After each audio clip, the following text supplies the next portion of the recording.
Hi there, it's the fourth Sunday of Lent, and I'm actually not going to share a sermon for this day because I've been having a day off today, not doing a service because I've been moving house. But during the week, I did a service for Annunciation with Christians and other people from different traditions. I'm just going to share the sermon from that day, which was Tuesday. And the gospel reading that I'll be talking about is Luke 1:26 to 38. So feel free to pause the video, have a look at that, and then come back to the video. So Annunciation is not something that I heard about very much when I was growing up. I grew up in an evangelical Protestant family. And I can remember asking my parents about Catholics. So Annunciation is a big thing for Catholics. It's remembrance of when the angel Gabriel came to Mary and said that she was going to have a baby. And I remember asking my parents about Catholics, and they would say, "Oh, Catholics worship Mary," or "Catholics pray to Mary, not to God." I think a lot of Protestants have had that impression. It's not unusual for Protestants, particularly evangelical Protestants, to have that impression about Catholics, but I think it's actually not accurate. When I was studying at seminary, I was learning about Buddhism, a completely different faith. My teacher asked me to read a book by a Catholic priest who had been sent to minister in Korea. And he wrote a book about his exploration of Buddhism. And he called it "Without Buddha, I Could Not Be a Christian." What he meant by that was that when he was in Korea, his faith was actually kind of shaky and fragile. And he didn't leave his faith, he didn't give up his faith, but he took some time to go on a pilgrimage in Buddhism while still being a Christian himself.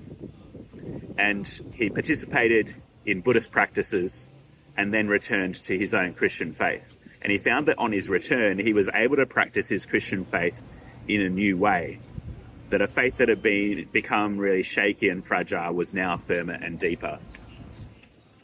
And I've found that it's been a bit like that for me between different church traditions, even though we're not as different.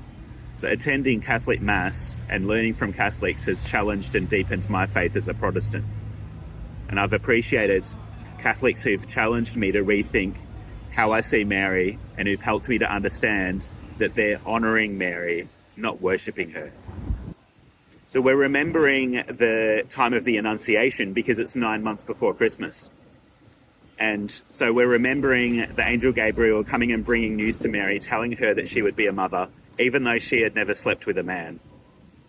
And as a Protestant, there's a couple of kind of reactions that I might have to that, because a lot of I think mostly Protestants have assumed that Mary later on slept with her husband and they had children together. But there's Catholic and Orthodox folks who will say, no, she stays a virgin forever. As other folks who will say, well, we can't really accept that they hadn't slept together. This is just a story that's telling us about how special Jesus is. We don't have to take it literally. But I've found that it's been meaningful to take a moment, this Annunciation, to just take a pilgrimage in that Catholic and Orthodox tradition that says that she's perpetually a virgin, and see where that takes us. Because I think there's something a bit strange and wonderful and actually a bit queer about it. Because in an ancient patriarchal society, it's significant that she needs no man to bear a child. The child has come directly from God with no man involved. This really upends the usual order of things, just like what she describes in her song, the Magnificat, where she talks about the powerful being brought down from their thrones and the poor and the weak being raised up. It's truly remarkable, and so we well might say, as is said in the Catholic tradition, "Blessed are you among women." All of this would have impacted Jesus, who was also upending the usual order of things in his ministry and in his death and his resurrection, overcoming sin, overcoming death, so that we can live the good life and hope for the resurrection and for the renewal of the earth. People would have seen Mary's pregnancy as shameful and as evidence that she was sinful. And there would have been a risk that she would be shunned by her fiancé, and shame would have been brought on her family.